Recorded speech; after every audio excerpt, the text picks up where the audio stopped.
ਸੰਸਾਰ ਪ੍ਰਸਿੱਧ ਖੇਡ ਕਹਾਣੀਆਂ ਅਨੁਵਾਦਕ ਗੁਰਮੇਲ ਮਡਾਹੜ। ਅਗਲੀ ਕਹਾਣੀ ਹੈ ਸ਼ਤਰੰਜ ਦੀ ਚਾਲ। ਅਮਰੀਕੀ ਕਹਾਣੀ, ਲੇਖਕ ਕੋਟਵਾਨਗੜ ਜੂਨੀਅਰ। ਕਰਨਲ ਕੇਲੀ ਦੇ ਸਾਹਮਣੇ 15 ਆਦਮੀ ਮੌਜੂਦ ਸੀ, ਜਿਨ੍ਹਾਂ ਦੇ ਚਿਹਰੇ ਅਗਿਆਤ ਭੈ ਨਾਲ ਪੀਲੇ ਹੋ ਰਹੇ ਸੀ। ਉਹਨਾਂ ਦੀਆਂ ਅੱਖਾਂ ਆਸ਼ਾ ਨਿਰਾਸ਼ਾ ਦੀ ਹਾਲਤ ਵਿੱਚ ਝਿਲ ਮਿਲਾ ਰਹੀਆਂ ਸਨ। ਉਹਨਾਂ ਵਿਅਕਤੀਆਂ ਵਿੱਚੋਂ ਕਰਨਲ ਦੀ ਪਤਨੀ ਮਾਰਗਰੇਟ ਵੀ ਸੀ ਤੇ ਉਹਦਾ 8 ਸਾਲਾ ਪੁੱਤਰ ਜੈਰੀ ਵੀ। ਕਰਨਲ ਦੇ ਚਿਹਰੇ ਤੋਂ ਅਤ ਘਬਰਾਹਟ ਤੇ ਬੇਚੈਨੀ ਪ੍ਰਗਟ ਹੋ ਰਹੀ ਸੀ। ਉਹ ਤੇ ਉਹਦੇ ਸਾਥੀ ਕਮਿਊਨਿਸਟ ਗੁਰੀਲਾ ਚੀਫ ਪੀ ਯੰਗ ਦੇ ਕਬਜ਼ੇ 'ਚ ਸਨ ਤੇ ਪੀ ਯੰਗ ਜਿਹੜਾ ਕਰਨਲ ਤੇ ਉਹਦੇ ਸਾਥੀਆਂ ਦੀ ਹੱਤਿਆ ਕਰਨ ਦੇ ਲਈ ਤਤਪਰ ਸੀ। ਕਰਨਲ ਕੇਲੀ ਉਸ ਵਕਤ ਪੀ ਯੰਗ ਨੂੰ ਹੀ ਮਿਲ ਕੇ ਆ ਰਿਹਾ ਸੀ। ਕਰਨਲ ਕੇਲੀ ਅਮਰੀਕਾ ਦਾ ਇੱਕ ਜ਼ਿੰਮੇਵਾਰ ਅਫਸਰ ਹੋਣ ਕਾਰਨ ਅਨੇਕਾਂ ਦੇਸ਼ਾਂ ਦੇ ਲਈ ਬੜਾ ਮਹੱਤਵ ਰੱਖਦਾ ਸੀ। ਪੀ ਯੰਗ ਕੋਲੋਂ ਆਪਣੀ ਗੱਲ ਮਨਵਾਉਣ ਤੋਂ ਅਸਫਲ ਰਿਹਾ ਸੀ। ਕਰਨਲ ਕੇਲੀ ਨੇ ਉਹਨੂੰ ਸਮਝਾਉਣਾ ਚਾਹਿਆ ਕਿ ਬੇਬਸ ਤੇ ਬੇਸਹਾਰਾ ਆਦਮੀਆਂ ਨੂੰ ਘੇਰ ਕੇ ਉਹਨਾਂ ਦੀ ਹੱਤਿਆ ਕਰ ਦੇਣੀ ਅਮਨੁੱਖੀ ਕੰਮ ਹੈ, ਪਰ ਪੀ ਯੰਗ ਦੀ ਨਜ਼ਰ 'ਚ ਮਾਨਵੀ ਮੁੱਲਾਂ ਦੀ ਕਲਪਨਾ ਕੇਵਲ ਵਕ ਸੀ। ਉਹਨੇ ਕਰਨਲ ਦੇ ਸਾਹਮਣੇ ਜਿਉਂਦਾ ਰਹਿਣ ਦਾ ਜੋ ਇੱਕੋ ਪ੍ਰਸਤਾਵ ਰੱਖਿਆ ਸੀ, ਉਹਨੂੰ ਕਰਨਲ ਨੇ ਮਨਜ਼ੂਰ ਕਰਨਾ ਸੀ। ਕਰਨਲ ਨੂੰ ਚੁੱਪ ਵੇਖ ਕੇ ਆਖਰ ਉਹਦੀ ਪਤਨੀ ਮਾਰਗਰੇਟ ਨੇ ਉਹ ਤੋਂ ਪੁੱਛ ਲਿਆ, ਡਾਰਲਿੰਗ ਕੀ ਗੱਲ ਹੈ, ਤੁਸੀਂ ਚੁੱਪ ਕਿਉਂ? ਇਹ ਕਹਿੰਦੇ ਹੋਏ ਉਹ ਆਪਣੀ ਜਗ੍ਹਾ ਤੋਂ ਉੱਠ ਖੜੀ ਹੋਈ। ਕਰਨਲ ਕੇਲੀ ਬੋਝਲ ਜਿਹੇ ਕਦਮ ਚੁੱਕਦਾ ਹੋਇਆ ਮਾਰਗਰੇਟ ਵੱਲ ਵਧਿਆ ਤੇ ਬੋਲਿਆ, ਮੈਂ ਇਸ ਲਈ ਚੁੱਪ ਹਾਂ ਕਿ ਮੈਂ ਕੋਈ ਚੰਗੀ ਖਬਰ ਲੈ ਕੇ ਨਹੀਂ ਆਇਆ। ਸਾਡਾ ਅੰਦਾਜ਼ਾ ਵੀ ਇਹੀ ਸੀ, ਕੋਲ ਖੜੇ ਹੋਏ ਵਿਮਾਨ ਚਾਲਕ ਨੇ ਕਿਹਾ। ਉਹ ਸਾਡੀ ਹੱਤਿਆ ਕਰ ਦੇਣੀ ਚਾਹੁੰਦਾ ਹੈ, ਕਰਨਲ ਕੇਲੀ ਨੇ ਉੱਚੀ ਆਵਾਜ਼ 'ਚ ਆਖਿਆ ਤੇ ਕੁਝ ਪਲਾਂ ਲਈ ਸੰਨਾਟਾ ਛਾ ਗਿਆ। ਨਹੀਂ, ਉਹਨੂੰ ਅਜਿਹਾ ਨਹੀਂ ਕਰਨਾ ਚਾਹੀਦਾ। ਬੁੱਢੇ ਵਿਗਿਆਨੀ ਪਾਲ ਦੀ ਆਵਾਜ਼ ਗੂੰਜੀ, ਇਹ ਮਨੁੱਖਤਾ ਦੇ ਵਿਰੁੱਧ ਹੈ। ਤੁਸੀਂ ਠੀਕ ਕਹਿੰਦੇ ਹੋ, ਪਰ ਮਨੁੱਖਤਾ ਆਦਮੀਆਂ 'ਚ ਹੁੰਦੀ ਹੈ। ਕਰਨਲ ਕੇਲੀ ਦੇ ਬੋਲਾਂ 'ਚ ਹਲਕੀ ਜਿਹੀ ਚੁਭਨ ਸੀ, ਜਿਹੜੀ ਬੁੱਢੇ ਵਿਗਿਆਨੀ ਨੇ ਅਨੁਭਵ ਕੀਤੀ ਤੇ ਚੁੱਪ ਹੋ ਗਿਆ। ਪਰ ਤੁਸੀਂ ਦੱਸੋ ਤਾਂ ਸਹੀ, ਉਹਦਾ ਪ੍ਰਸਤਾਵ ਕੀ ਹੈ? ਜਾਸੂਸ ਜਾਰਜ ਨੇ ਹੱਟ ਕੀਤਾ। ਉਹ ਮੇਰੇ ਨਾਲ ਸ਼ਤਰੰਜ ਖੇਡਣਾ ਚਾਹੁੰਦਾ, ਕਰਨਲ ਨੇ ਦੱਸਿਆ। ਸ਼ਤਰੰਜ? ਬੁੱਢੇ ਵਿਗਿਆਨੀ ਪਾਲ ਨੇ ਹੈਰਾਨੀ ਨਾਲ ਆਖਿਆ। ਜੀ ਹਾਂ, ਸ਼ਤਰੰਜ, ਕਰਨਲ ਕੇਲੀ ਨੇ ਉੱਤਰ ਦਿੱਤਾ। ਅਜਿਹੀ ਸ਼ਤਰੰਜ ਜੋ ਸ਼ਾਇਦ ਕਦੇ ਤੇ ਕਿਤੇ ਨਹੀਂ ਖੇਡੀ ਗਈ ਹੋਏਗੀ। ਇਹ ਕਹਿ ਕੇ ਕਰਨਲ ਨੇ ਸਪਸ਼ਟੀਕਰਨ ਦਿੱਤਾ, ਸਾਨੂੰ ਸਾਰਿਆਂ ਨੂੰ ਕੁਝ ਚਿਰ ਮਗਰੋਂ ਇੱਕ ਅਜਿਹੇ ਕਮਰੇ 'ਚ ਲਿਜਾਇਆ ਜਾਏਗਾ ਜਿਹਦੇ ਫਰਸ਼ ਉੱਤੇ ਸ਼ਤਰੰਜ ਦੇ ਖਾਨੇ ਬਣੇ ਹੋਣਗੇ। ਸਾਰੇ ਜਣੇ ਕਰਨਲ ਦੀ ਗੱਲ ਬੜੇ ਧਿਆਨ ਨਾਲ ਸੁਣ ਰਹੇ ਸੀ। ਉਹਨਾਂ ਖਾਨਿਆਂ 'ਚ ਸ਼ਤਰੰਜ ਦੇ ਮੋਹਰਿਆਂ ਦੇ ਬਜਾਏ ਸਾਨੂੰ ਸਾਰਿਆਂ ਨੂੰ ਖੜਾ ਕਰਤਾ ਜਾਏਗਾ। ਸਾਨੂੰ ਸਾਰਿਆਂ ਨੂੰ ਆਦਮੀਆਂ ਦੀ ਬਜਾਏ ਸ਼ਤਰੰਜ ਦੇ ਮੋਹਰੇ ਮੰਨ ਲਿਆ ਜਾਏਗਾ। ਸਾਡੀ ਪਛਾਣ ਦੇ ਲਈ ਸਾਡੇ ਸਿਰਾਂ ਉੱਤੇ ਅਦਭੁਤ ਟੋਪੀਆਂ ਰੱਖ ਦਿੱਤੀਆਂ ਜਾਣਗੀਆਂ, ਤਾਂ ਕਿ ਸਾਨੂੰ ਮੋਹਰਿਆਂ ਦੇ ਰੂਪ 'ਚ ਪਛਾਣਿਆ ਜਾ ਸਕੇ ਕਿ ਸਾਡੇ ਵਿੱਚੋਂ ਕੌਣ ਕਿਸ ਮੋਹਰੇ ਦੀ ਜਗ੍ਹਾ ਹੈ। ਇਸੇ ਤਰ੍ਹਾਂ ਉਹਦੇ ਆਦਮੀ ਮੋਹਰਿਆਂ ਦੀ ਥਾਂ ਵਿਰੋਧੀ ਦਿਸ਼ਾ ਦੇ ਖਾਨਿਆਂ 'ਚ ਖੜੇ ਹੋਣਗੇ। ਇੱਕ ਪਾਸੇ ਬਾਦਸ਼ਾਹ ਦੇ ਰੂਪ 'ਚ ਉਹ ਖੇਡੇਗਾ, ਦੂਜੇ ਪਾਸੇ ਮੈਂ। ਉਹ ਕਹਿੰਦਾ ਹੈ ਕਿ ਮੈਂ ਉਹਨੂੰ ਹਰਾ ਦਿੱਤਾ ਤਾਂ ਮੈਨੂੰ ਤੇ ਮੇਰੇ ਸਾਥੀਆਂ ਨੂੰ ਰਿਹਾ ਕਰਕੇ ਸੁਰੱਖਿਅਤਾ ਪੂਰਵਕ ਅਮਰੀਕਾ ਪਹੁੰਚਾਉਣ ਦਾ ਪ੍ਰਬੰਧ ਕਰ ਦੇਗਾ।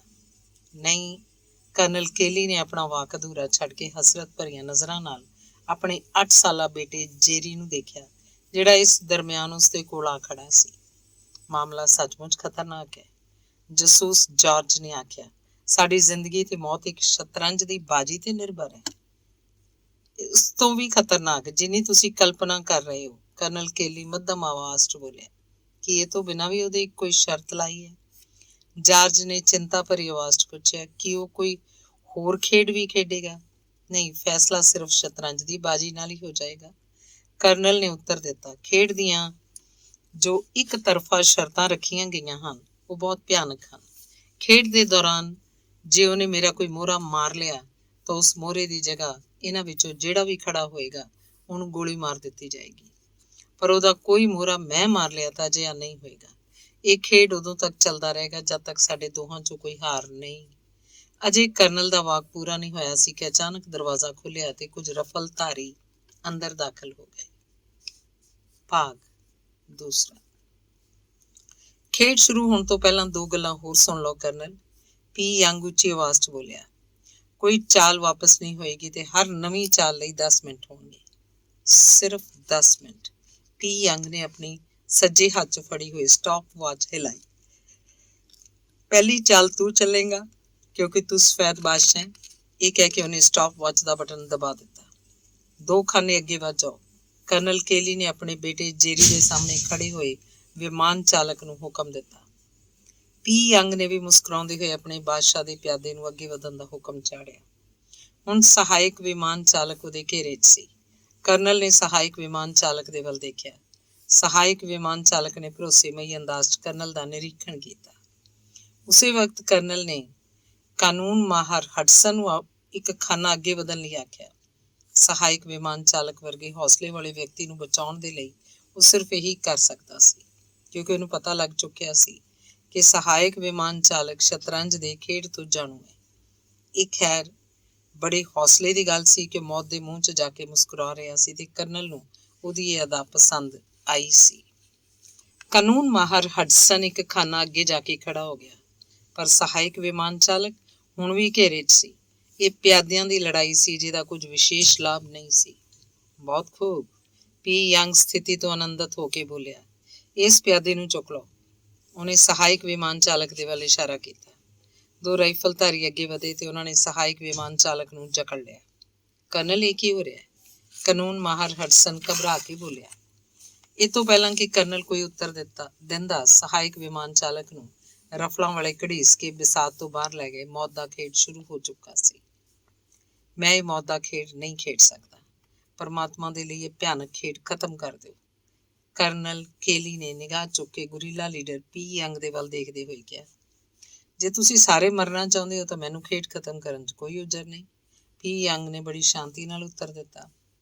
ਕਰਨਲ, ਅਗਲੀ ਚਾਲ ਚੱਲੋ। ਕੁਝ ਫਾਸਲੇ ਤੇ ਖੜੇ ਵਿਮਾਨ ਚਾਲਕ ਨੇ ਕਰਨਲ ਨੂੰ ਕਿਹਾ। ਕਰਨਲ ਕੇਲੀ ਨੇ ਖੁਦ ਨੂੰ ਸੰਭਾਲਿਆ ਤੇ ਕਾਨੂੰਨ ਮਾਹਰ ਹਡਸਨ ਨੂੰ ਕਿਹਾ ਕਿ ਉਹ ਅੱਗੇ ਵੱਧ ਕੇ ਪੀ ਯੰਗ ਦੇ ਪਿਆਦੇ ਨੂੰ ਉਹਦੇ ਖਾਨੇ 'ਚੋਂ ਬਾਹਰ ਕੱਢ ਦੇਵੇ। ਫਿਰ ਉਹਨੇ ਹਡਸਨ ਨੂੰ ਦਿਲਾਸਾ ਦਿੱਤਾ, ਹੁਣ ਤੁਸੀਂ ਖਤਰੇ ਤੋਂ ਬਾਹਰ ਹੋ, ਨਿਸ਼ਚਿੰਤ ਹੋ ਕੇ ਅੱਗੇ ਵੱਧ ਜਾਓ। ਨਹੀਂ, ਤੁਸੀਂ ਝੂਠ ਬੋਲ ਰਹੇ ਹੋ, ਹਡਸਨ ਭੈਭੀਤ ਹੋ ਕੇ ਬੋਲਿਆ। ਇਹ ਪੀ ਯੰਗ ਨੇ ਹਡਸਨ ਨੂੰ ਝਿੜਕਿਆ। ਜੇ ਤੁਸੀਂ ਇਸੇ ਵਕਤ ਮਰਨਾ ਚਾਹੁੰਦੇ ਹੋ ਤਾਂ ਕਰਨਲ ਦੀ ਗੱਲ ਮੰਨਣ ਤੋਂ ਇਨਕਾਰ ਕਰ ਸਕਦੇ ਹੋ। ਤੀਸਰਾ ਭਾਗ। ਖੇਡ ਸ਼ੁਰੂ ਹੋਈ ਘੰਟਾ ਬੀਤ ਚੁੱਕਿਆ ਸੀ। ਕਰਨਲ ਕੇਲੀ ਨੇ ਹੁਣ ਤੱਕ ਬਚਾਓ ਖੇਡ ਨੂੰ ਪਹਿਲ ਦਿੱਤੀ ਸੀ, ਪਰ ਹੁਣ ਸਥਿਤੀ ਹੋਰ ਸੀ। ਉਹਨੂੰ ਕਾਫੀ ਹੱਦ ਤੱਕ ਪੀ ਯੰਗ ਦੀ ਖੇਡ ਦਾ ਅੰਦਾਜ਼ਾ ਹੋ ਚੁੱਕਿਆ ਸੀ ਤੇ ਇਹ ਅਨੁਮਾਨ ਲਾਉਣ ਦੀ ਉਹਨੂੰ ਬੜੀ ਕੀਮਤ ਚੁਕਾਉਣੀ ਪਈ ਸੀ। ਹੁਣ ਤੱਕ ਉਹਦੇ 4 ਸਾਥੀ ਮਰ ਚੁੱਕੇ ਸੀ। ਕਾਨੂੰਨ ਮਾਹਰ ਹਡਸਨ, ਵਿਮਾਨ ਚਾਲਕ, ਸਹਾਇਕ ਵਿਮਾਨ ਚਾਲਕ ਤੇ ਜਾਸੂਸ ਜਾਰਜ ਨੂੰ ਗੋਲੀ ਮਾਰੀ ਜਾ ਚੁੱਕੀ ਸੀ। ਹੁਣ ਕਰਨਲ ਛੇਤੀ ਤੋਂ ਛੇਤੀ ਪੀ ਯੰਗ ਦੇ ਬਾਦਸ਼ਾਹ ਨੂੰ ਘੇਰਨਾ ਚਾਹੁੰਦਾ ਸੀ ਤਾਂ ਕਿ ਉਹ ਇਸ ਦੁਖਦਾਇਕ ਖੇਡ ਨੂੰ ਖਤਮ ਕਰ ਸਕੇ। ਕਰਨਲ ਦੀ ਨਜ਼ਰ ਆਪਣੇ ਆਦਮੀਆਂ ਤੇ ਜੰਮੀ ਹੋਈ ਸੀ ਤੇ ਉਹਦਾ ਦਿਮਾਗ ਚਾਲ ਸੋਚਣ 'ਚ ਮਗਨ ਸੀ। ਕਰਨਲ, ਚਾਲ ਚਲੋ। ਪੀ ਯੰਗ ਦੀ ਆਵਾਜ਼ ਨੇ ਉਹਦੇ ਵਿਚਾਰਾਂ ਦੀ ਲੜੀ ਟੁਕੜੇ ਟੁਕੜੇ ਕਰ ਦਿੱਤੀ। ਸੰਭਵ ਹੈ ਅਜੇ 10 ਮਿੰਟ ਨਹੀਂ ਹੋਏ, ਉਹਨੇ ਪੀ ਯੰਗ ਵੱਲ ਦੇਖੇ ਬਿਨਾਂ ਕਿਹਾ। 5 ਮਿੰਟ ਬੀਤ ਚੁੱਕੇ ਹਨ। ਪੀ ਯੰਗ ਚਹਿਕਿਆ। ਇਹ ਨਾ ਭੁੱਲੋ ਕਿ ਸ਼ਤਰੰਜ 'ਚ ਕਦੇ ਕਦੇ ਵਕਤ ਨਾਲ ਵੀ ਹਾਰ ਹੋ ਜਾਂਦੀ ਹੈ। ਜੇ ਤੂੰ ਨਿਸ਼ਚਿਤ ਸਮੇਂ 'ਚ ਚਾਲ ਨਾ ਚੱਲ ਸਕਿਆ ਤਾਂ ਤੈਨੂੰ ਹਾਰਿਆ ਹੋਇਆ ਮੰਨ ਲਿਆ ਜਾਏਗਾ। ਮੈਂ ਸ਼ਤਰੰਜ ਦੇ ਸਿਧਾਂਤਾਂ ਤੋਂ ਜਾਣੂ ਹਾਂ, ਕਰਨਲ ਨੇ ਉੱਤਰ ਦਿੱਤਾ ਤੇ ਉਸੇ ਵਕਤ ਉਹ ਸਮਝ ਗਿਆ ਕਿ ਪੀ ਯੰਗ ਕਾਹਲੀ ਕਿਉਂ ਕਰ ਰਿਹਾ। ਜੇ ਕਰਨਲ ਕਾਹਲੀ 'ਚ ਚਾਲ ਚੱਲ ਜਾਂਦਾ ਤਾਂ ਅਮਰੀਕਾ ਦਾ ਇੱਕ ਚੋਟੀ ਦਾ ਦਿਮਾਗ ਖਤਰੇ 'ਚ ਪੈ ਜਾਂਦਾ। ਬੁੱਢਾ ਵਿਗਿਆਨੀ ਪਾਲ ਪੀ ਯੰਗ ਦੇ ਇੱਕ ਮੋਹਰੇ ਦੇ ਘੇਰੇ 'ਚ ਸੀ। ਕਰਨਲ ਕੇਲੀ ਦੇ ਮੱਥੇ ਤੇ ਪਸੀਨੇ ਦੀਆਂ ਬੂੰਦਾਂ ਦਿਖਾਈ ਦੇਣ ਲੱਗੀਆਂ। ਉਹਨੇ ਬੁੱਢੇ ਵਿਗਿਆਨੀ ਦਾ ਜੀਵਨ ਬਚਾਉਣਾ ਸੀ।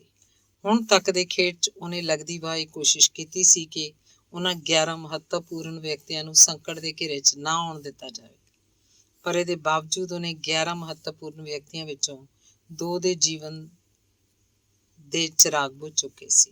ਹੁਣ ਸਿਰਫ 2 ਮਿੰਟ ਰਹਿ ਗਏ। ਕਰਨਲ, ਪੀ ਯੰਗ ਦੀ ਆਵਾਜ਼ ਫਿਰ ਸੁਣਾਈ ਦਿੱਤੀ।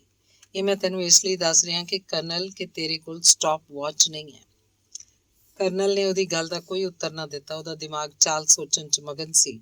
ਫਿਰ ਜਿਵੇਂ ਉਹਦੇ ਦਿਮਾਗ 'ਚ ਚਾਨਣ ਜਿਹਾ ਹੋ ਗਿਆ। ਉਹ ਬੁੱਢੇ ਵਿਗਿਆਨੀ ਦੀ ਜ਼ਿੰਦਗੀ ਬਚਾ ਸਕਦਾ ਸੀ। ਉਹਦੇ ਨਾਲ ਦੂਜੀ ਚਾਲ 'ਚ ਬਾਜ਼ੀ ਜਿੱਤ ਸਕਦਾ ਸੀ ਜੇ ਉਹ ਆਪਣੇ ਵਜ਼ੀਰ ਤੋਂ ਪੀ ਯੰਗ ਦੇ ਬਾਦਸ਼ਾਹ ਨੂੰ ਸ਼ਹਿ ਦੇਵੇ। ਇਸ 'ਚ ਲਾਜ਼ਮੀ ਤੌਰ 'ਤੇ ਪੀ ਯੰਗ ਆਪਣੇ ਰੁੱਖ ਤੋਂ ਉਹਦੇ ਵਜ਼ੀਰ ਨੂੰ ਮਾਰੇਗਾ, ਕਿਉਂਕਿ ਪੀ ਯੰਗ ਦੇ ਲਈ ਸ਼ਹਿ ਬਚਾਉਣ ਦਾ ਇਹ ਤੋਂ ਇਲਾਵਾ ਹੋਰ ਕੋਈ ਰਾਹ ਨਹੀਂ ਹੈ। ਪੀ ਯੰਗ ਦਾ ਰੁੱਖ ਖਾਨੇ 'ਚ ਆ ਜਾਏਗਾ ਜਿੱਥੇ ਕਰਨਲ ਉਹਨੂੰ ਸ਼ਹਿ ਦੇਗਾ। ਕਰਨਲ ਕੇਲੀ ਦਾ ਦਿਮਾਗ ਸੋਚਣ 'ਚ ਮਗਨ ਸੀ। ਇਸ ਤਰ੍ਹਾਂ ਪੀ ਯੰਗ ਦੇ ਬਾਦਸ਼ਾਹ ਨੂੰ ਅੱਗੇ ਪਿੱਛੇ ਹਟਣ ਦੇ ਲਈ ਕੋਈ ਘਰ ਨਹੀਂ ਰਹੇਗਾ। ਫਿਰ ਦੂਜੀ ਚਾਲ 'ਚ ਘੋੜੇ ਦੀ ਸ਼ਹਿ ਦੇ ਬਾਅਦ ਪੀ ਯੰਗ ਨੂੰ ਮਾਤ ਹੋ ਜਾਏਗੀ। ਭਾਗ ਚੌਥਾ। ਕਰਨਲ, ਹੁਣ 1 ਮਿੰਟ ਬਾਕੀ ਹੈ, ਚੱਲ ਚਲੋ, ਪੀ ਯੰਗ ਚੀਕਿਆ। ਤੂੰ ਪਲ ਪਲ ਮੌਤ ਦੇ ਨੇੜੇ ਤੋਂ ਨੇੜੇ ਹੁੰਦਾ ਜਾ ਰਿਹਾ ਹੈ। ਪਰ ਕਰਨਲ ਕੇਲੀ ਜਿਵੇਂ ਉੱਥੇ ਹੈ ਹੀ ਨਹੀਂ ਸੀ। ਉਹਦਾ ਚਿਹਰਾ ਪਸੀਨੇ ਨਾਲ ਤਰ ਸੀ। ਉਹ ਕਦੇ ਮਾਰਗਰੇਟ ਦੇ ਵੱਲ ਦੇਖਦਾ, ਕਦੇ ਆਪਣੇ ਬੇਟੇ ਜੇਰੀ ਦੇ ਵੱਲ। ਉਹਨੇ ਵਾਰੀ-ਵਾਰੀ 2 ਚਾਲਾਂ ਚੱਲਣੀਆਂ ਸੀ। ਉਹਨਾਂ ਚਾਲਾਂ ਦਾ ਸੰਬੰਧ ਇਹਨਾਂ ਦੋਹਾਂ ਨਾਲ ਸੀ। ਵਿਸਾਤ ਉੱਤੇ ਜੈਰੀ ਦੀ ਸਥਿਤੀ ਵਜ਼ੀਰ ਦੀ ਸੀ ਤੇ ਮਾਰਗਰੇਟ ਦੀ ਸਥਿਤੀ ਘੋੜੇ ਦੀ। ਕਰਨਲ ਨੇ ਪਹਿਲੀ ਚਾਲ ਵਜ਼ੀਰ ਦੀ ਚੱਲਣੀ ਸੀ। ਕੁਝ ਪਲ ਗਿਣਤੀ ਦੇ, ਸਿਰਫ ਕੁਝ ਪਲ। ਕਰਨਲ ਨੇ ਇਹਨਾਂ ਕੁਝ ਪਲਾਂ 'ਚ ਇੱਕ ਮਹੱਤਵਪੂਰਨ ਫੈਸਲਾ ਕਰਨਾ ਸੀ। ਉਹ ਕੀ ਕਰੇ? ਉਹਦਾ ਦਿਮਾਗ ਸੋਚਣ 'ਚ ਮਗਨ ਸੀ ਕਿ ਉਹ ਆਪਣੇ ਦੇਸ਼ ਤੇ ਰਾਸ਼ਟਰ ਦੇ ਲਈ ਗੱਦਾਰੀ ਕਰੇ, ਉਸ ਬੁੱਢੇ ਵਿਗਿਆਨੀ ਨੂੰ ਮੌਤ ਦੇ ਮੂੰਹ 'ਚ ਚਲਿਆ ਜਾਣ ਦੇਵੇ ਜੋ ਅਮਰੀਕੀ ਰਾਸ਼ਟਰ ਦੇ ਲਈ ਪੂੰਜੀ ਦੀ ਸਥਿਤੀ ਰੱਖਦਾ ਹੈ। ਜੇ ਇਹ ਨਹੀਂ ਤਾਂ ਕੀ ਉਹ ਜੈਰੀ? ਉਹ ਤੋਂ ਜ਼ਿਆਦਾ ਉਹ ਨਾ ਸੋਚ ਸਕਿਆ। ਉਹਨੇ ਦੋਹਾਂ ਹੱਥਾਂ ਨਾਲ ਆਪਣਾ ਸਿਰ ਘੁੱਟ ਲਿਆ। ਕਰਨਲ ਕੇਲੀ, ਹੁਣ ਤੇਰੀ ਜ਼ਿੰਦਗੀ ਤੇ ਮੌਤ ਵਿਚਾਲੇ 15 ਸੈਕਿੰਡ ਦਾ ਅੰਤਰ ਰਹਿ ਗਿਆ। ਕਰਨਲ ਕੇਲੀ ਨੂੰ ਪੀ ਯੰਗ ਦੀ ਆਵਾਜ਼ ਕਿਤੇ ਦੂਰ ਆਉਂਦੀ ਸੁਣਾਈ ਦਿੱਤੀ। ਪੀ ਯੰਗ ਹੁਣ ਉਹੀ ਆਵਾਜ਼ 'ਚ ਪਲਾਂ ਦਾ ਹਿਸਾਬ ਕਰ ਰਿਹਾ ਸੀ। 9 ਸੈਕਿੰਡ, 7 ਸੈਕਿੰਡ, 5 ਸੈਕਿੰਡ, 3, 2। ਜੈਰੀ, ਤੂੰ ਅੱਗੇ ਵੱਧ, ਉਸ ਖਾਲੀ ਖਾਨੇ 'ਚ ਚਲਿਆ ਜਾ। ਜਾ। ਕਰਨਲ ਕੇਲੀ ਜਿਵੇਂ ਸੁਪਨੇ ਦੀ ਹਾਲਤ 'ਚ ਬੋਲਿਆ। ਉਹਦਾ 8 ਸਾਲਾ ਬੇਟਾ ਜੈਰੀ ਦੌੜ ਕੇ ਉਸੇ ਖਾਨੇ 'ਚ ਖੜਾ ਹੋ ਗਿਆ ਜਿਹਦੇ ਵੱਲ ਕਰਨਲ ਨੇ ਸੰਕੇਤ ਕੀਤਾ। ਸ਼ੈ, ਪੀ ਯੰਗ, ਸ਼ੈ। ਕਰਨਲ ਕੇਲੀ ਲਗਭਗ ਚੀਕ ਪਿਆ। ਪੀ ਯੰਗ ਨੇ ਇਸ ਤਰ੍ਹਾਂ ਵਿਸਾਤ ਉੱਤੇ ਨਜ਼ਰ ਗੜ ਦਿੱਤੀ ਜਿਵੇਂ ਉਹਨੂੰ ਆਪਣੀ ਨਜ਼ਰ ਉੱਤੇ ਯਕੀਨ ਕਰਨ 'ਚ ਮੁਸ਼ਕਿਲ ਆ ਰਹੀ ਹੋਵੇ। ਕਮਰੇ 'ਚ ਕੁਝ ਪਲ ਮੌਤ ਵਰਗਾ ਸੰਨਾਟਾ ਛਾ ਗਿਆ। ਸ਼ੈ, ਪੀ ਯੰਗ, ਸ਼ੈ। ਕਰਨਲ ਫਿਰ ਜਨੂੰਨ ਦੀ ਹਾਲਤ 'ਚ ਚੀਕਿਆ। ਠੀਕ ਹੈ ਕਰਨਲ, ਤੂੰ ਜਿੱਤ ਗਿਆ। ਪੀ ਯੰਗ ਦੀ ਭਾਰੀ ਆਵਾਜ਼ ਸੁਣਾਈ ਦਿੱਤੀ। ਪਰ ਹੁਣ ਉਹ ਕਰਨਲ ਨੂੰ ਨਹੀਂ, ਰਾਈਫਲ ਧਾਰੀਆਂ ਨੂੰ ਮੁਖਾਤਬ ਸੀ। ਕਰਨਲ ਕੇਲੀ ਦੇ ਬੇਟੇ ਨੂੰ ਵਿਸਾਤ ਤੋਂ ਉਠਾ ਲਓ ਤੇ ਬਾਹਰ ਲਿਜਾ ਕੇ ਗੋਲੀ ਮਾਰ ਦਿਓ।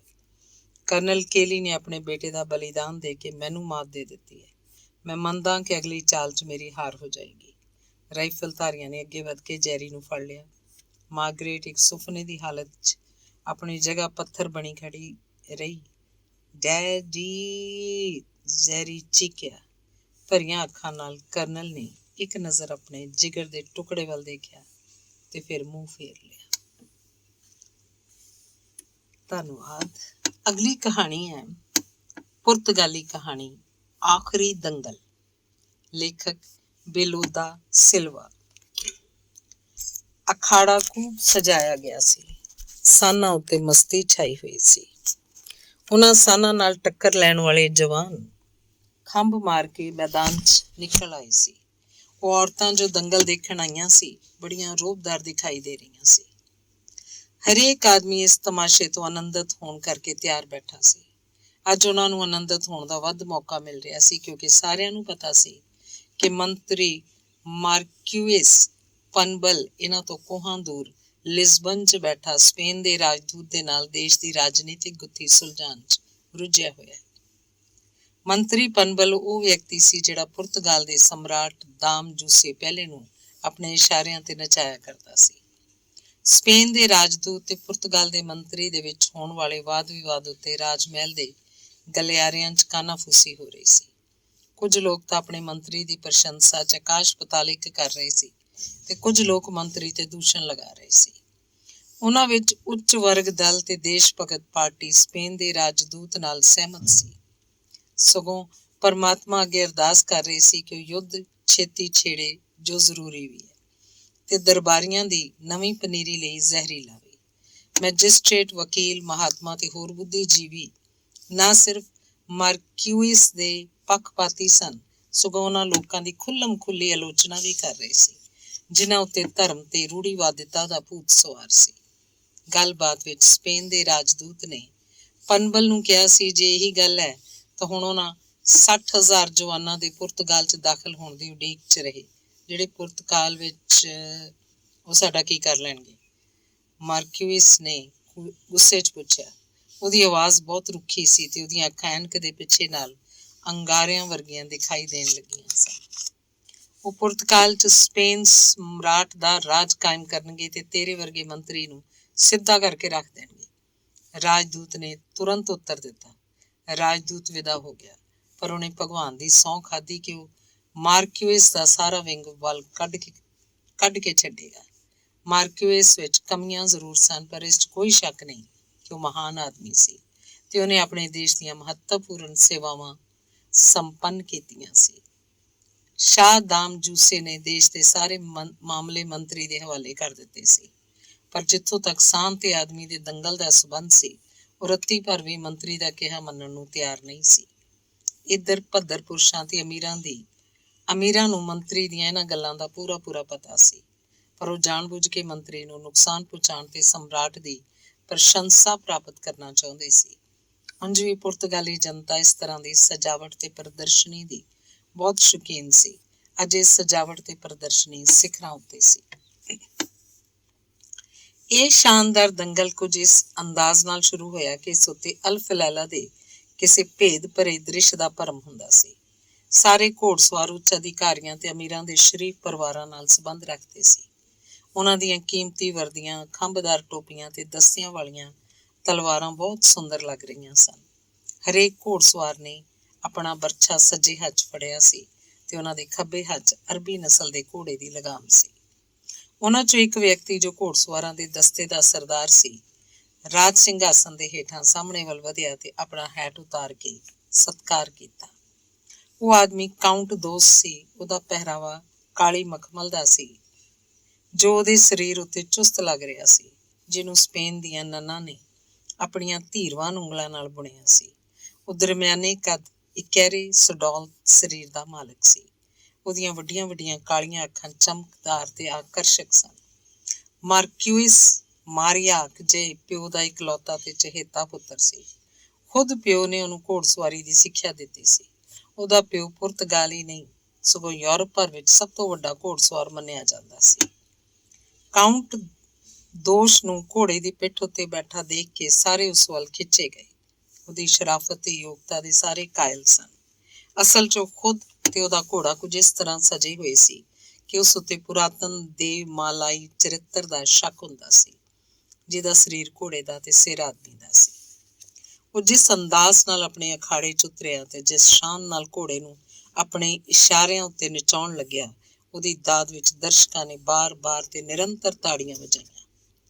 ਅਖਾੜੇ ਦੁਆਲੇ ਤੀਜੇ ਚੱਕਰ 'ਚ ਜਦ ਉਹਨੇ ਆਪਣੇ ਘੋੜੇ ਨੂੰ ਗੋਡਿਆਂ ਦੇ ਭਾਰ ਝੁਕਣ ਦਾ ਇਸ਼ਾਰਾ ਕੀਤਾ ਤੇ ਖੁਦ ਉਸ ਔਰਤ ਵੱਲ ਝੁਕਿਆ ਜਿਹੜੀ ਸਾਹਮਣੇ ਵਾਲੀ ਸੀਟ ਤੇ ਬੈਠੀ ਸੀ, ਤਾਂ ਸਾਰੇ ਲੋਕਾਂ ਦੀਆਂ ਨਜ਼ਰਾਂ ਵੀ ਉੱਧਰ ਚਲੀਆਂ ਗਈਆਂ। ਉਸ ਔਰਤ ਨੇ ਵੀ ਸੀਟ ਦੇ ਰੇਸ਼ਮੀ ਪਰਦੇ ਹਟਾ ਦਿੱਤੇ ਤੇ ਉਤਸੁਕ ਤੇ ਇਕੱਠ ਦੀ ਪ੍ਰਸ਼ੰਸਾ ਤੋਂ ਪ੍ਰਭਾਵਿਤ ਹੋ ਕੇ ਘੋੜਸਵਾਰ ਦੇ ਸਤਿਕਾਰ ਦਾ ਜਵਾਬ ਦਿੱਤਾ। ਅਖਾੜੇ 'ਚ ਆਏ ਸਾਨ ਉੱਚੀ ਨਸਲ ਦੇ ਸੀ। ਉਹ ਕਾਫੀ ਉਤੇਜਿਤ ਹੋ ਰਹੇ ਸੀ ਤੇ ਲੜਨ ਦੇ ਲਈ ਤਿਆਰ ਖੜੇ ਸੀ। ਅਜਿਹੇ ਹੰਕਾਰੇ ਹੋਏ ਹੈਵਾਨਾਂ ਤੋਂ ਇਨਸਾਨ ਨੂੰ ਘੱਟ ਖਤਰਾ ਨਹੀਂ ਸੀ। ਇਹੀ ਕਾਰਨ ਸੀ ਕਿ ਸਾਰੇ ਦਰਸ਼ਕ ਤਮਾਸ਼ਾ ਦੇਖਣ ਲਈ ਕਾਹਲੇ ਪੈ ਰਹੇ ਸੀ। ਫੁਰਤੀ ਤੇ ਚਲਾਕੀ ਨਾਲ ਕਈ ਸਾਨਾਂ ਨੂੰ ਹਰਾ ਦਿੱਤਾ ਗਿਆ। ਹੁਣ ਇੱਕ ਵਾਰ ਫੇਰ ਅਖਾੜੇ ਦਾ ਦਰਵਾਜ਼ਾ ਖੁੱਲਿਆ। ਇੱਕ ਕਾਲੇ ਨਾਗ ਵਰਗਾ ਸਾਨ ਪੂਰੇ ਜੋਸ਼ ਖਰੋਸ਼ ਨਾਲ ਬਾਹਰ ਨਿਕਲਿਆ। ਉਹਦੀ ਸ਼ਾਨ ਦੇਖਣ ਵਾਲੀ ਸੀ। ਉੱਚੀ ਨਸਲ ਦੇ ਸਾਰੇ ਚਿੰਨ੍ਹ ਉਸ 'ਚ ਮੌਜੂਦ ਸਨ। ਉਹਦੀਆਂ ਟੰਗਾਂ ਹਿਰਨ ਦੀ ਤਰ੍ਹਾਂ ਸ਼ਾਨਦਾਰ ਸਨ। ਉਹਨਾਂ ਵਿੱਚ ਲੋਹੜੇ ਦੀ ਤੇਜ਼ੀ ਸੀ। ਉਹਦੇ ਰਿਸ਼ਟ ਪੁਸ਼ਟ ਮੋਢੇ, ਲੰਮੇ ਲੰਮੇ ਸਿੰਘ, ਇਹ ਸਾਰੀਆਂ ਚੀਜ਼ਾਂ ਉਹਦੇ ਭਿਆਨਕ ਵਿਰੋਧੀ ਹੋਣ ਦਾ ਸਬੂਤ ਸੀ। ਇਹ ਸਾਨ ਜਦ ਅਖਾੜੇ 'ਚ ਪਹੁੰਚਿਆ ਤਾਂ ਥੋੜੇ ਸਮੇਂ ਲਈ ਰੁਕ ਗਿਆ। ਫਿਰ ਉਹਨੇ ਆਪਣਾ ਸੁੰਦਰ ਸਿਰ ਝੁਕਾ ਲਿਆ, ਰੇਤੇ ਉੱਤੇ ਬੜੀ ਬੇਤਾਬੀ ਨਾਲ ਖੁਰ ਮਾਰੇ ਤੇ ਭਿਆਨਕ ਡਕਾਰ ਲਿਆ। ਸਾਰੇ ਦਰਸ਼ਕ ਉਸ ਰੋਹਬਦਾਰ ਜਾਨਵਰ ਨੂੰ ਦੇਖ ਕੇ ਮੰਤਰ ਮੁਗਧ ਹੋ ਗਏ। ਅਖਾੜੇ 'ਚ ਕੁਝ ਚਿਰ ਲਈ ਖਾਮੋਸ਼ੀ ਛਾ ਗਈ। ਤਦ ਸਾਨ ਨੇ ਘੋੜਸਵਾਰ ਉੱਤੇ ਹਮਲਾ ਕਰ ਦਿੱਤਾ। ਇਸ ਕਸ਼ਮਕਸ਼ 'ਚ 3 ਵਧੀਆ ਘੋੜੇ ਮੈਦਾਨ 'ਚ ਰਹੇ। ਕੁਝ ਚਿਰ ਲਈ ਅਖਾੜੇ 'ਚ ਸ਼ਾਂਤੀ ਛਾ ਗਈ। ਘੋੜਸਵਾਰਾਂ ਵਿੱਚੋਂ ਕੋਈ ਵੀ ਉਸ ਵਹਿਸ਼ੀ ਜਾਨਵਰ ਵੱਲ ਨਾ ਵਧਿਆ। ਉਹ ਕਾਫੀ ਭੁੱਤਰਿਆ ਹੋਇਆ ਸੀ। ਉਹਨੇ ਇੱਕ ਵਾਰ ਫੇਰ ਡਕਾਰ ਲਈ, ਆਪਣੀ ਪੂਛ ਇੱਧਰ ਉੱਧਰ ਘੁਮਾਈ, ਧਰਤੀ ਉੱਤੇ ਆਪਣੇ ਖੁਰ ਮਾਰੇ ਜਿਵੇਂ ਆਪਣੇ ਆਉਣ ਵਾਲੇ ਵਿਰੋਧੀ ਨੂੰ ਲਲਕਾਰ ਰਿਹਾ ਹੋਵੇ। ਕਾਊਂਟ ਦੋਸ਼ ਤੁਰਿਆ ਨਾ ਗਿਆ। ਉਹਨੇ ਘੋੜੇ ਦੇ ਚਾਬੁਕ ਮਾਰੀ ਤੇ ਉਹਦੇ ਬਰਛੇ ਦੀ ਨੋਕ ਸਿੱਧੀ ਸਾਨ ਦੀ ਚੌੜੀ ਚਕਲੀ ਗਰਦਨ 'ਚ ਧਸ ਗਈ। ਇਕੱਠ ਵਿੱਚੋਂ ਤਾੜੀਆਂ ਦੀ ਆਵਾਜ਼ ਗੂੰਜੀ, ਵਾਜੇ ਵੱਜਣ ਲੱਗੇ। ਸਾਨ ਨੇ ਵੀ ਇੱਕ ਭਿਆਨਕ ਡਕਾਰ ਲਈ। ਕਾਊਂਟ ਨੇ ਫੁਰਤੀ ਨਾਲ ਉਹਦੀ ਗਰਦਨ ਵਿੱਚੋਂ ਬਰਛਾ ਖਿੱਚ ਲਿਆ ਤੇ ਅਖਾੜੇ ਦੇ ਗਿਰਦ ਘੁੰਮਣ ਲੱਗੇ। ਜਿਉਂ ਹੀ ਉਹਦੀ ਸੀਟ ਦੇ ਅੱਗਿਓਂ ਦੀ ਲੰਘਿਆ, ਜਿੱਥੇ ਉਹਨੇ ਘੋੜੇ ਨੂੰ ਗੋਡਿਆਂ ਦੇ ਭਾਰ ਹੇਠਾਂ ਝੁਕਾਇਆ ਸੀ, ਇੱਕ ਕੋਮਲ ਗੋਰਾ ਹੱਥ ਪਰਦੇ ਤੋਂ ਬਾਹਰ ਨਿਕਲਿਆ। ਉਸ ਹੱਥ 'ਚੋਂ ਇੱਕ ਗੁਲਾਬ ਦਾ ਫੁੱਲ ਹੇਠਾਂ ਡਿੱਗਣ ਤੋਂ ਬਚਾ ਲਿਆ। ਨਿਗਾਹ ਉੱਤੇ ਉਠਾਈ, ਭੌਰੇ ਦੀ ਤਰ੍ਹਾਂ ਫੁੱਲ ਚੁੰਮ ਕੇ ਉਹਨੂੰ ਬਾਸਕਟ 'ਚ ਪਾ ਲਿਆ ਤੇ ਬਰਛਾ ਸਾਹਨ ਵੱਲ ਤਾਣ ਕੇ ਪਲ ਭਰ ਲਈ ਖੜਾ ਰਿਹਾ। ਫਿਰ ਉਹ ਆਕੜੇ ਹੋਏ ਸਾਹਨ ਦੇ ਗਿਰਦ ਚੱਕਰ ਕੱਟਣ ਲੱਗਿਆ ਤੇ ਚੱਕਰ ਨੂੰ ਤੰਗ ਕਰਦਾ ਗਿਆ, ਇੱਥੋਂ ਤੱਕ ਕਿ ਉਹ ਵਹਿਸ਼ੀ ਜਾਨਵਰ ਦੇ ਨੇੜੇ ਆ ਗਿਆ। ਹੁਣ ਉਹਦਾ ਵਾਰ ਬੜੀ ਆਸਾਨੀ ਨਾਲ ਸਾਹਨ ਦੇ ਸਿਰ ਤੇ ਹੋ ਸਕਦਾ ਸੀ। ਉਹਨੇ ਆਪਣੀਆਂ ਨਜ਼ਰਾਂ ਫਿਰ ਉਸ ਸੀਟ ਵੱਲ ਉਠਾਈਆਂ ਜਿੱਥੇ ਉਹਦੀ ਪ੍ਰੇਮਿਕਾ ਬੈਠੀ ਸੀ। ਇੱਕ ਵਾਰ ਉਹਨੇ ਫਿਰ ਫੁੱਲ ਨੂੰ ਹਿੱਕ ਨਾਲ ਲਾ ਕੇ ਸਾਹਨ ਉੱਤੇ ਵਾਰ ਕਰ ਦਿੱਤਾ। ਬਰਛਾ ਐਨ ਉਹਦੇ ਮੋਢੇ ਦੇ ਵਿੱਚ ਜਾ ਧਸਿਆ। ਜਾਨਵਰ ਨੇ ਵਿਆਕੁਲ ਹੋ ਕੇ ਜਵਾਬੀ ਹਮਲਾ ਕੀਤਾ, ਜਿਸ ਤੋਂ ਕਾਊਂਟ ਦਾ ਘੋੜਾ ਪਿਛਲੀਆਂ ਲੱਤਾਂ ਤੇ ਖੜਾ ਹੋ ਗਿਆ। ਸਾਹਨ ਨੇ ਆਪਣੇ ਮਜ਼ਬੂਤ ਸਿੰਘ ਘੋੜੇ ਦੇ ਸਰੀਰ 'ਚ ਖੋਭ ਦਿੱਤੇ, ਜਿਸ ਨਾਲ ਘੋੜਾ ਧਰਤੀ ਉੱਤੇ ਜਾ ਡਿੱਗਿਆ, ਉਹਦੇ ਨਾਲ ਉਹਦਾ ਸਵਾਰ ਵੀ। ਇਸ ਤੋਂ ਪਹਿਲਾਂ ਕਿ ਕਾਊਂਟ ਘੋੜੇ ਤੋਂ ਵੱਖ ਹੋ ਜਾਂਦਾ, ਸਾਹਨ ਉਹਦੇ ਉੱਤੇ ਸੀ। ਇਹ ਸਭ ਕੁਝ ਇੰਨੀ ਤੇਜ਼ੀ ਨਾਲ ਹੋਇਆ ਕਿ ਦਰਸ਼ਕਾਂ ਦੀ ਪ੍ਰਸ਼ੰਸਾ ਦੀ ਆਖਰੀ ਗੂੰਜ ਇੱਕਦਮ ਭੈ ਤੇ ਚਿੰਤਾ ਦੀਆਂ ਚੀਕਾਂ 'ਚ ਬਦਲ ਗਈ।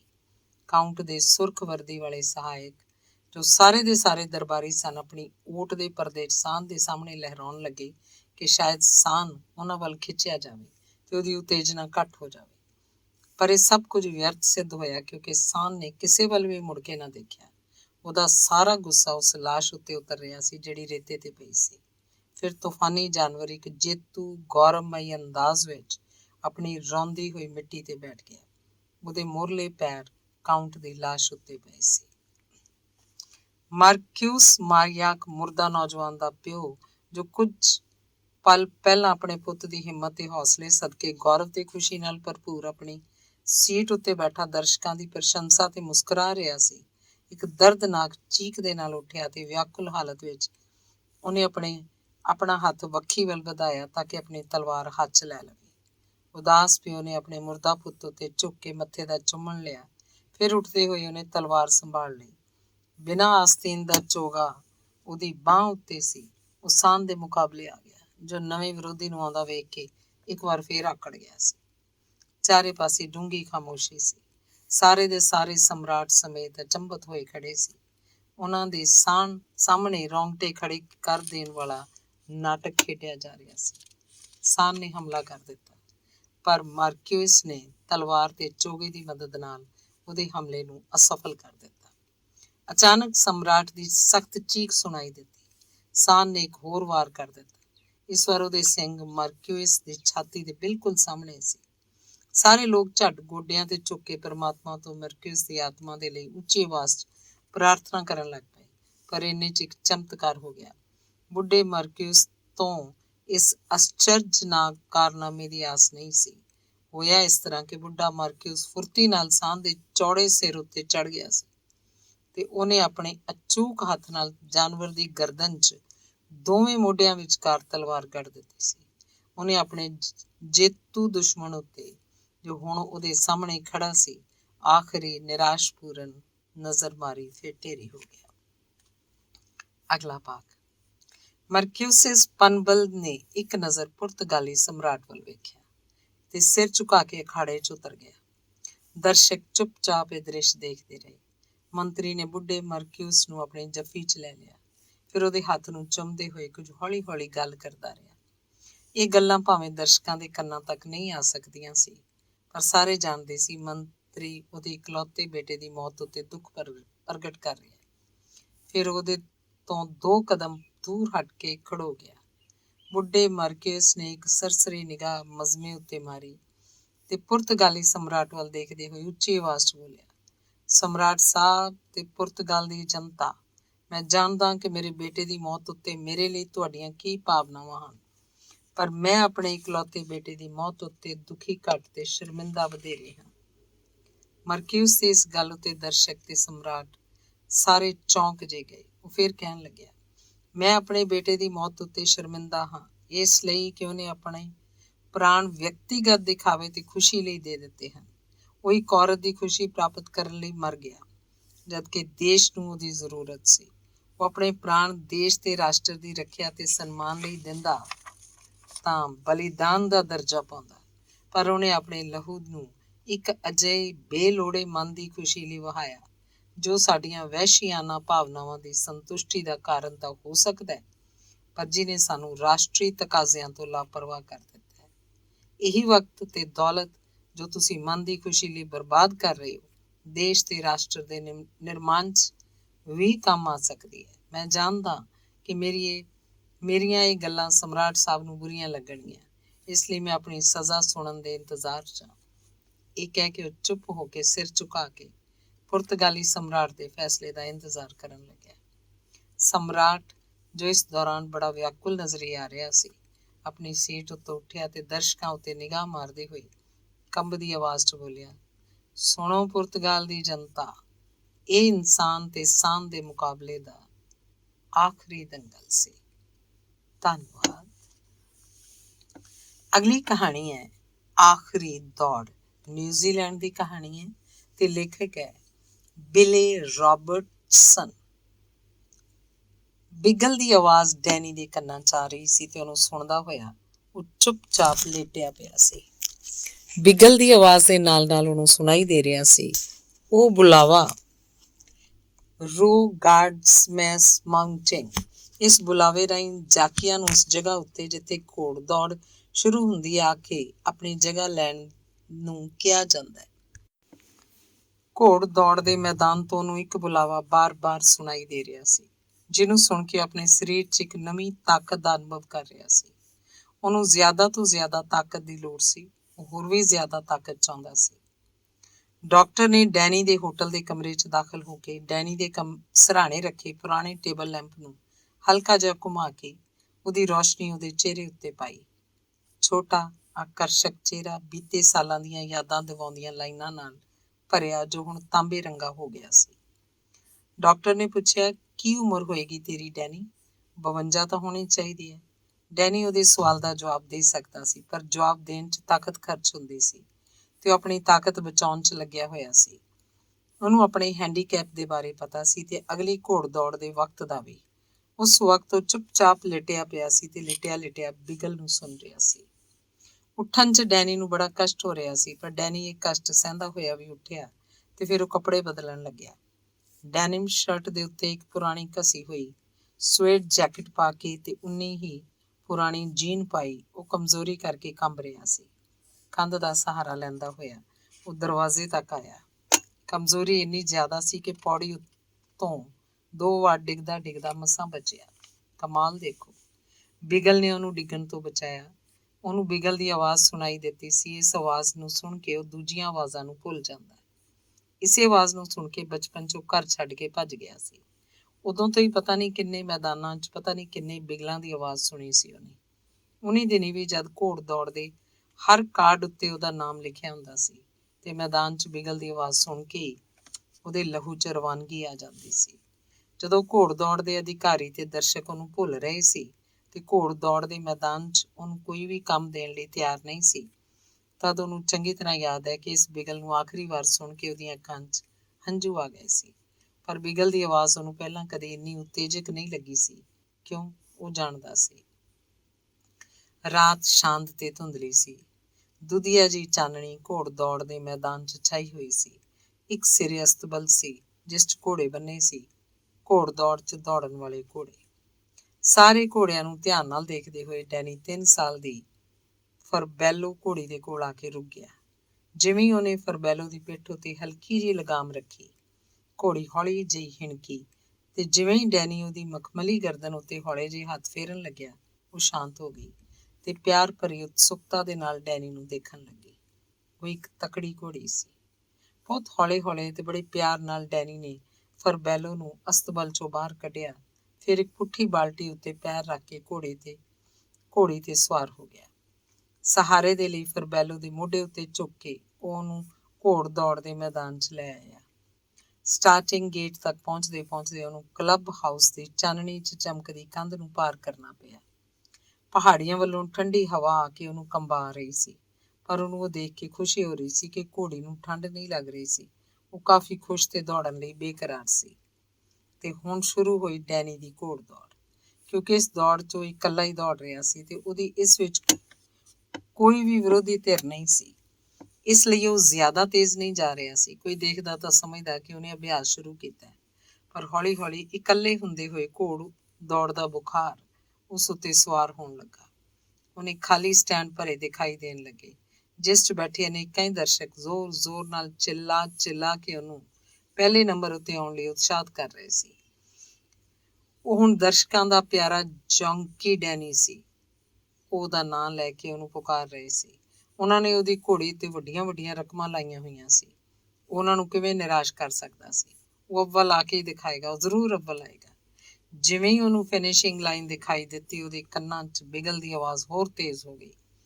ਦਰਸ਼ਕਾਂ ਦੇ ਨਾਅਰੇ, ਉਹਨਾਂ ਦੀਆਂ ਚੀਕਾਂ ਹੁਣ ਉਹਨੂੰ ਪਹਿਲਾਂ ਤੋਂ ਜ਼ਿਆਦਾ ਸਾਫ਼ ਸੁਣਾਈ ਦੇ ਰਹੀਆਂ ਸੀ। ਉਹ ਵੀ ਉਤੇਜਨਾ ਵਸ ਚਲਾ ਕੇ ਘੋੜੀ ਨੂੰ ਹੋਰ ਤੇਜ਼ ਦੌੜਨ ਦੇ ਲਈ ਉਤਸ਼ਾਹਿਤ ਕਰਨ ਲੱਗਿਆ। ਚਿਲਾਉਂਦੇ ਉਹਦੀਆਂ ਅੱਖਾਂ 'ਚ ਹੰਝੂ ਵੀ ਆ ਗਏ। ਘੋੜੀ ਨੇ ਉਹਦੀ ਪੁਕਾਰ ਸੁਣ ਲਈ ਸੀ। ਉਹ ਪੂਰੇ ਵੇਗ 'ਚ ਦੌੜ ਰਹੀ ਸੀ। ਘੋੜੀ ਤੇ ਘੋੜਸਵਾਰ ਦੋਵੇਂ ਇੱਕ-ਮਿੱਕ ਹੋ ਗਏ ਸੀ। ਜਿਵੇਂ-ਜਿਵੇਂ ਫਿਨਿਸ਼ਿੰਗ ਲਾਈਨ ਨੇੜੇ ਆਉਣ ਲੱਗੀ, ਘੋੜੀ ਦੀ ਰਫ਼ਤਾਰ ਤੇ ਘੋੜਸਵਾਰ ਦੇ ਦਿਲ ਦੀਆਂ ਧੜਕਣਾਂ ਚਰਮ ਬਿੰਦੂ ਤੇ ਪਹੁੰਚ ਗਈਆਂ ਸੀ। ਦਰਸ਼ਕਾਂ ਦਾ ਸ਼ੋਰ ਲਗਾਤਾਰ ਉੱਚਾ ਹੋ ਰਿਹਾ ਸੀ।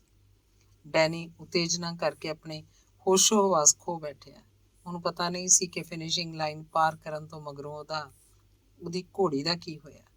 ਅਗਲੇ ਦਿਨ ਅਖਬਾਰਾਂ 'ਚ ਡੈਨੀ ਦੀ ਆਖਰੀ ਦੌੜ ਦੀ ਖਬਰ ਇਹਨਾਂ ਸ਼ਬਦਾਂ 'ਚ ਛਪੀ।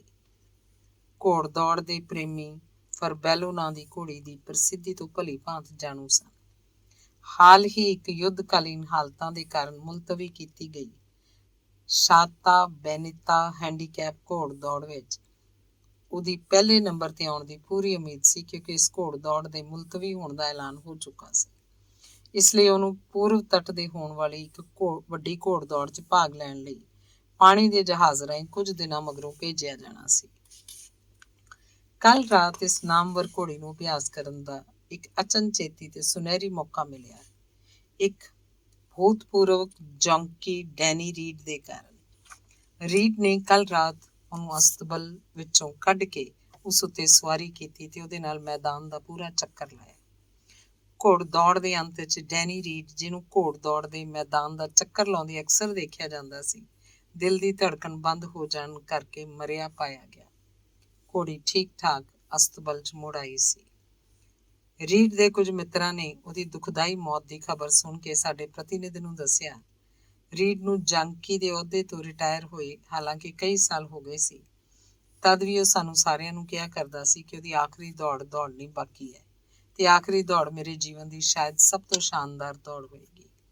ਉਹ ਅਕਸਰ ਜੋਸ਼ 'ਚ ਕਿਹਾ ਕਰਦਾ ਸੀ ਤੇ ਅਸੀਂ ਉਹਦੀ ਗੱਲ ਸੁਣ ਕੇ ਹੱਸ ਪਿਆ ਕਰਦੇ ਸੀ। ਧੰਨਵਾਦ। ਅਗਲੀ ਅੰਗਰੇਜ਼ੀ ਕਹਾਣੀ ਹੈ ਆਫ ਸਾਈਟ, ਲੇਖਕ ਹਾਵਰਡ ਬ੍ਰਿਸਲੈਨ। ਖੇਡ ਸੰਪਾਦਕ ਕਰਟ ਵੀਲਰ ਨੇ ਮਹਿਮਾਨਖਾਨੇ 'ਚ ਬੈਠੇ ਚੌੜੇ ਚਿਹਰੇ ਵਾਲੇ ਮੇਜ਼ਬਾਨ ਨੂੰ ਕਿਹਾ, ਵਾਹ, ਕਿਆ ਬਾਤ ਹੈ। ਆਪਣੇ ਖਿਡਾਰੀ ਦੇਖਣ ਨੂੰ ਤਾਂ ਪੇਸ਼ੇਵਰ ਖਿਡਾਰੀਆਂ ਵਰਗੇ ਲੱਗ ਰਹੇ ਹਨ। ਹੁਣ ਦੇਖਣਾ ਇਹ ਹੈ ਕਿ ਕੀ ਇਹਨਾਂ ਦੀ ਖੇਡ ਵੀ ਪੇਸ਼ੇਵਰ ਖਿਡਾਰੀਆਂ ਵਰਗੀ ਹੈ ਜਾਂ ਨਹੀਂ। ਚੌੜੇ ਚਿਹਰੇ ਵਾਲੇ ਮੇਜ਼ਬਾਨ ਨੇ ਸਿਰ ਹਿਲਾ ਕੇ ਖੇਡ ਸੰਪਾਦਕ ਨੂੰ ਭਰੋਸਾ ਦਿਵਾਇਆ, ਜ਼ਰੂਰ ਅਜਿਹਾ ਹੀ ਹੋਏਗਾ। ਮੈਚ ਸ਼ੁਰੂ ਹੋਇਆ। ਵਿੱਚ ਦੀ ਖੇਡ ਸੰਪਾਦਕ ਨੇ ਮੇਜ਼ਬਾਨ ਤੋਂ ਪੁੱਛਿਆ, ਇਹ ਹਿਫਾਜ਼ਤੀ ਖਿਡਾਰੀ ਕੌਣ ਸੀ? Tug Martin ਫੁੱਲਬੈਕ। ਤਦ ਹੀ ਇੱਕ ਵਿਰੋਧੀ ਖਿਡਾਰੀ ਤੇ ਮਾਰਟਨ ਦੇ ਵਿਚਕਾਰ ਟੱਕਰ ਹੋ ਗਈ। ਮਾਰਟਨ ਨੇ ਉਸ ਉੱਤੇ ਅਜਿਹਾ ਵਾਰ ਕੀਤਾ ਕਿ ਧਰਤੀ ਤੇ ਪਿਆ ਹੀ ਰਹਿ ਗਿਆ। ਮਾਰਟਨ ਨੇ ਪਿੱਛੇ ਮੁੜ ਕੇ ਉਹਦੇ ਵੱਲ ਇੱਕ ਵਾਰ ਵੀ ਨਹੀਂ ਦੇਖਿਆ। ਵਿਰੋਧੀ ਦਲ ਨੇ ਟਾਈਮ ਮੰਗਿਆ। ਉਹ ਇਸ ਵਾਰ ਬਾਰੇ ਰੈਫਰੀ ਦਾ ਫੈਸਲਾ ਜਾਣਨਾ ਚਾਹੁੰਦੇ ਸੀ।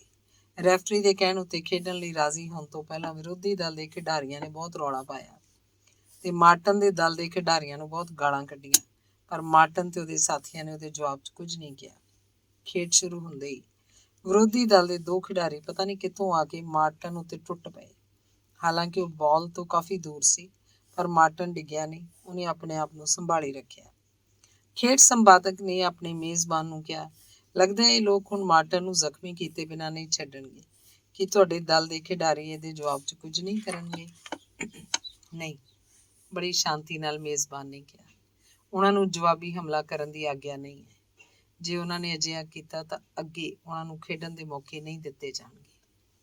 ਮਾਰਟਨ ਦਾ ਦਲ ਹੁਣ ਵਿਰੋਧੀ ਦਲ ਦੇ ਗੋਲ ਉੱਤੇ ਲਗਾਤਾਰ ਹਮਲੇ ਕਰ ਰਿਹਾ ਸੀ, ਕਿਉਂਕਿ ਮਾਰਟਨ ਇਹਨਾਂ ਹਮਲਿਆਂ ਦਾ ਆਗੂ ਸੀ।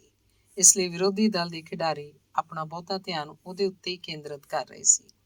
ਪੈਨਲਟੀ ਤੋਂ ਮਗਰੋਂ ਜਿੱਥੇ ਮਾਰਟਨ ਹਮੇਸ਼ਾ ਖੜਾ ਹੋ ਜਾਂਦਾ ਸੀ, ਉੱਥੇ ਵਿਰੋਧੀ ਦਲ ਦੇ ਖਿਡਾਰੀ ਅਜਿਹਾ ਨਹੀਂ ਕਰਦੇ ਸੀ। ਵਿਰੋਧੀ ਖਿਡਾਰੀਆਂ ਦੀ ਸਾਰੀ ਵਿਊ ਰਚਨਾ ਮਾਰਟਨ ਦੇ ਵਿਰੁੱਧ ਸੀ। ਫਿਰ ਵੀ ਲੰਮੇ ਚੌੜੇ ਫੁੱਲ ਬੈਕ ਮਾਰਟਨ ਨੇ ਵਿਰੋਧੀ ਦਲ ਦੀ ਹਿਫਾਜ਼ਤੀ ਕਤਾਰ ਤੋੜ ਕੇ ਬਾਲ ਨੂੰ ਗੋਲ ਦੇ ਅੰਦਰ ਕਰਨ ਵਿੱਚ ਸਫਲਤਾ ਪ੍ਰਾਪਤ ਕਰ ਲਈ। ਮਾਰਟਨ ਦੇ ਸਮਰਥਕਾਂ ਵਿੱਚ ਖੁਸ਼ੀ ਦੀ ਲਹਿਰ ਦੌੜ ਗਈ। ਉਹ ਜ਼ੋਰ ਦੀ ਚਿল্ਲਾਏ, ਪਰ ਕੁਝ ਸਕਿੰਟਾਂ ਦੇ ਮਗਰੋਂ ਚੁੱਪ ਹੋ ਕੇ ਬੈਠ ਗਏ। ਭਾਗ ਦੂਸਰਾ। ਪਹਿਲੇ ਗੋਲ ਦੀ ਕਾਮਯਾਬੀ ਤੋਂ ਮਗਰੋਂ ਮਾਰਟਨ ਦਲ ਦੇ ਖਿਡਾਰੀਆਂ ਦਾ ਹੌਸਲਾ ਹੋਰ ਜ਼ਿਆਦਾ ਵੱਧ ਗਿਆ। ਦੇਖਦੇ ਦੇਖਦੇ 2 ਗੋਲ ਹੋਰ ਹੋ ਗਏ। ਦੂਸਰਾ ਗੋਲ ਮਾਰਟਨ ਨੇ ਲੰਮੇ ਪਾਸ ਤੋਂ ਕੀਤਾ ਸੀ। ਮਾਰਟਨ ਦਾ ਚਿਹਰਾ ਭਾਰੀ ਭਰਿਆ ਹੋਇਆ ਸੀ ਤੇ ਇੱਕਦਮ ਨਿਰਮੋਹਾ। ਤੀਸਰੇ ਕੁਆਰਟਰ 'ਚ ਮਾਰਟਨ ਨੇ ਇੱਕ ਅਸੰਭਵ ਜਿਹਾ ਲੱਗਣ ਵਾਲਾ ਪਾਸ ਲਿਆ ਤੇ ਬਾਲ ਨੂੰ ਲੈ ਕੇ ਸਾਈਡ ਲਾਈਨ ਦੇ ਸਹਾਰੇ ਅੱਗੇ ਵਧਿਆ। ਉਹ ਇੰਨੀ ਤੇਜ਼ੀ ਨਾਲ ਅੱਗੇ ਵਧ ਰਿਹਾ ਸੀ ਕਿ ਵਿਰੋਧੀ ਖਿਡਾਰੀਆਂ ਲਈ ਉਹਨੂੰ ਰੋਕਣਾ ਔਖਾ ਹੋ ਗਿਆ। ਜਿਨ੍ਹਾਂ ਖਿਡਾਰੀਆਂ ਨੇ ਉਹਨੂੰ ਰੋਕਣ ਦੀ ਕੋਸ਼ਿਸ਼ ਕੀਤੀ, ਉਹ ਸਾਰੇ ਉਹਦੀਆਂ ਲੱਤਾਂ ਦੇ ਵਾਰਾਂ ਨਾਲ ਇੱਧਰ ਉੱਧਰ ਡਿੱਗ ਕੇ ਬਿਖਰ ਗਏ। ਖੇਡ ਸੰਪਾਦਕ ਨੇ ਆਪਣੇ ਮੇਜ਼ਬਾਨ ਨੂੰ ਕਿਹਾ, ਤਾਰੀਫ ਹੈ ਇਸ ਲੜਕੇ ਦੀ, ਤੀਰ ਦੀ ਤਰ੍ਹਾਂ ਅੱਗੇ ਵੱਧਦਾ ਹੀ ਚਲਿਆ ਜਾਂਦਾ ਹੈ।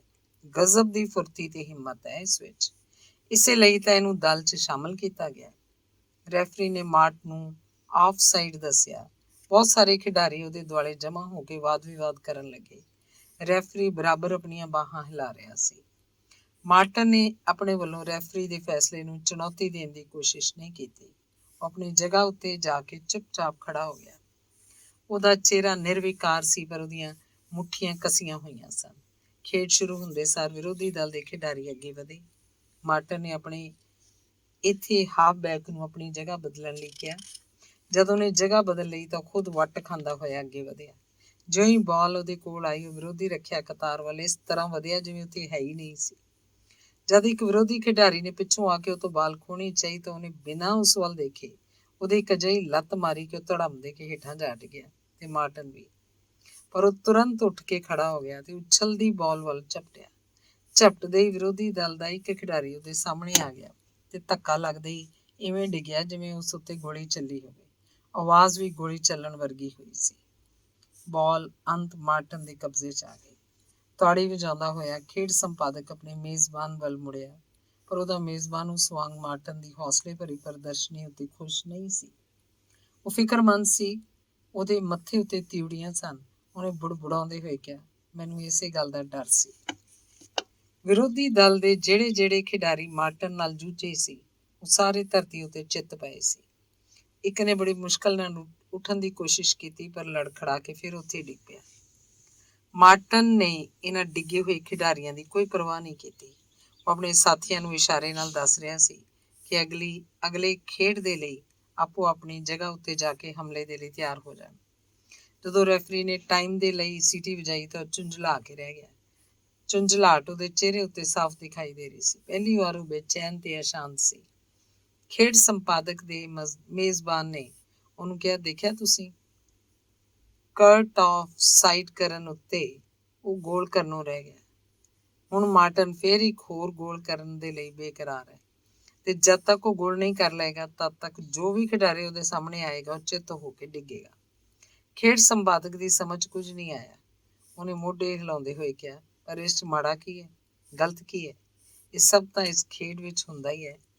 ਤੁਸੀਂ ਇੱਕ ਗੱਲ ਭੁੱਲ ਰਹੇ ਹੋ ਕਰਟ, ਕਿ ਇਹ ਕਿ ਮਾਰਟਨ ਦੇ ਲਈ ਇਹ ਖੇਡ ਨਹੀਂ ਹੈ। ਖੇਡ ਨਹੀਂ ਤੇ ਫਿਰ ਕੀ ਹੈ? ਹੈਰਾਨੀ ਨਾਲ ਖੇਡ ਸੰਪਾਦਕ ਕਰਟ ਵੀਲਰ ਨੇ ਆਪਣੇ ਮੇਜ਼ਬਾਨ ਨੂੰ ਪੁੱਛਿਆ। ਜਦ ਮੇਜ਼ਬਾਨ ਨੇ ਕੋਈ ਜਵਾਬ ਨਹੀਂ ਦਿੱਤਾ ਤਾਂ ਖੇਡ ਸੰਪਾਦਕ ਨੇ ਆਪ ਹੀ ਕਹਿਣਾ ਸ਼ੁਰੂ ਕਰ ਦਿੱਤਾ, ਓਹ ਮੈਂ ਸਮਝਿਆ, ਮਾਰਟਨ ਉਹਨਾਂ ਖਿਡਾਰੀਆਂ 'ਚੋਂ ਨਹੀਂ ਜੋ ਖੇਡ ਭਾਵਨਾ ਨਾਲ ਖੇਡਦੇ ਹਨ। ਉਹ ਸ਼ਾਇਦ ਉਹਨਾਂ ਪੇਸ਼ੇਵਰ ਖਿਡਾਰੀਆਂ ਵਿੱਚੋਂ ਹੈ ਜਿਹੜੇ ਪੈਸੇ ਦੇ ਲਈ ਖੇਡਦੇ ਹਨ। ਪਰ ਖੇਡਣ ਭਾਵੇਂ ਪੈਸੇ ਦੇ ਲਈ, ਕਿਸੇ ਵੀ ਸ਼ਰਤ ਉੱਤੇ, ਪਰ ਜਿੱਤਣ ਦੀ ਮੂਲ ਪ੍ਰਵਿਰਤੀ ਉਹਨਾਂ 'ਚ ਮੌਜੂਦ ਰਹਿੰਦੀ ਹੈ। ਡੈਂਪਸੀ ਅਜਿਹਾ ਹੀ ਖਿਡਾਰੀ ਸੀ ਤੇ ਗ੍ਰੇਜ, ਪਰ ਮੇਜ਼ਬਾਨ ਵਿਚਾਲੀ ਰੁਕ ਕੇ ਰਹਿ ਗਿਆ। ਗੱਲ ਕੁਝ ਨਹੀਂ ਹੈ, ਪਰ ਮਾਰਟਨ ਦੀ ਮੂਲ ਪ੍ਰਵਿਰਤੀ ਨੂੰ ਜਾਣਨ ਤੇ ਸਮਝਣ ਲਈ ਤੁਹਾਨੂੰ ਉਹਦੇ ਪਿਛਲੇ ਇਤਿਹਾਸ ਬਾਰੇ ਜਾਣਨਾ ਪਏਗਾ। ਕੀ ਹੈ ਉਹਦਾ ਪਿਛਲਾ ਇਤਿਹਾਸ? ਮੇਜ਼ਬਾਨ ਨੇ ਕਹਿਣਾ ਸ਼ੁਰੂ ਕੀਤਾ, ਮਾਰਟਨ ਦਾ ਕਮਾਇਆ ਹੋਇਆ ਸਰੀਰ ਦੇਖ ਰਹੇ ਹੋ ਤੁਸੀਂ? ਇਹੀ ਉਹਦੀ ਸ਼ਾਨਦਾਰ ਖੇਡ ਦਾ ਰਾਜ਼ ਹੈ ਤੇ ਉਹਦੀ ਪਰੇਸ਼ਾਨੀ ਦਾ ਵੀ। 5 ਸਾਲ ਪਹਿਲਾਂ ਦੀ ਗੱਲ ਹੈ, ਤਦ ਉਹ ਇੱਕ ਕੁੜੀ ਨੂੰ ਪਿਆਰ ਕਰਦਾ ਸੀ। ਉਸ ਕੁੜੀ ਨਾਲ ਉਹਦੀ ਮੰਗਣੀ ਵੀ ਹੋ ਚੁੱਕੀ ਸੀ। ਪਰ ਉਹ ਕੁੜੀ ਕਿਸੇ ਦੂਜੇ ਮੁੰਡੇ ਨੂੰ ਪਿਆਰ ਕਰਨ ਲੱਗ ਪਈ ਤੇ ਤਮਾਸ਼ਾ ਇਹ ਹੋਇਆ ਕਿ ਮੁੰਡਾ ਤੇ ਕੁੜੀ ਦੋਵੇਂ ਮਿਲ ਕੇ ਮਾਰਟਨ ਕੋਲ ਇਹ ਦੱਸਣ ਲਈ ਚਲੇ ਗਏ ਕਿ ਉਹ ਦੋਵੇਂ ਵਿਆਹ ਕਰਨ ਵਾਲੇ ਹਨ। ਮਾਰਟਨ ਨੂੰ ਇਹ ਸੁਣ ਕੇ ਲੱਗਿਆ ਜਿਵੇਂ ਉਹਦੇ ਪੈਰਾਂ ਹੇਠੋਂ ਧਰਤੀ ਖਿਸਕ ਗਈ ਹੈ ਤੇ ਪੂਰੀ ਤਰ੍ਹਾਂ ਲੁੱਟ ਲਿਆ ਗਿਆ।